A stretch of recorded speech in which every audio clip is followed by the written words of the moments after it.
Thank you for joining me on my masterclass. Now, today I'm going to be tackling a question.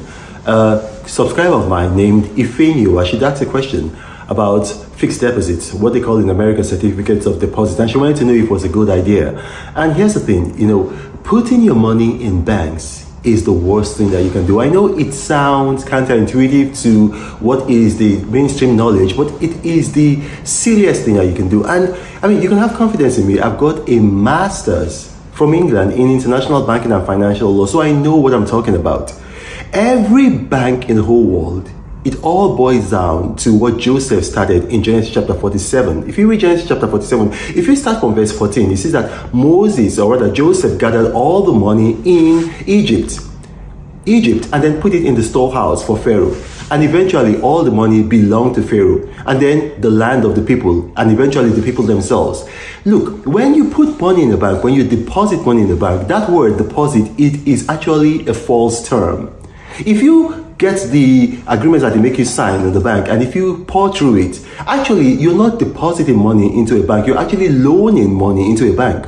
All banks, I mean, this is not just for some banks, all banks, whatever money you're putting in, you're actually loaning money to the bank. They just use that word deposit to fool you. Now, I'm going to give you an example. Have you ever tried to withdraw a large sum of money from your bank and then they told you that you are above your daily limit? Now, ask yourself, if the money you put in the bank is really your money, how come there's a limit? Can there be a limit to your property? No. You are actually loaning that money to the bank. And guess what? If the bank collapses today, the bank is under no obligation to give you back your money. Absolutely no obligation. The only thing you as a depositor can do is to seize their assets. And you know what? All of these banks, they are big bosses, they are MDs, they are CEOs. When they get their salaries or when they get their bonuses, they don't put the money in banks. You can actually fact check me. They might give them a bonus of like maybe $50 million. They take the money, they go and invest somewhere, or they buy real estate. They never put their own money in banks. Now, if banks were so good, why would they do that? Let me tell you, if you put your money in the bank, like Silicon Valley Bank that just collapsed, and the bank collapses, your money is gone. The only thing that you can do, maybe the government will have a deposit insurance scheme, and then you can get some little money, not your whole money, maybe just some little money just to put you, in a good mood. That is the truth. And look, don't take my word for it. I've worked in a bank, I've got a master's in international banking and finance law, but assume I'm lying and go and research this.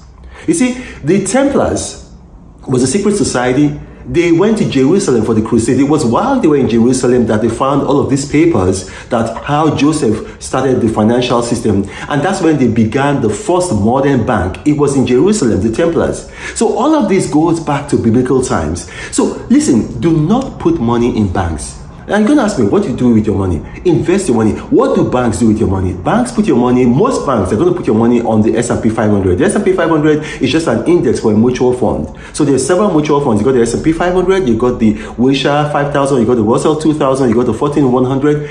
Put your money in a mutual fund. If you take the S&P 500, for example, year to year, it has given about over 25%, return on your investment. So that means if you invested about $100,000 in a year's time, you'd have made about $25,000.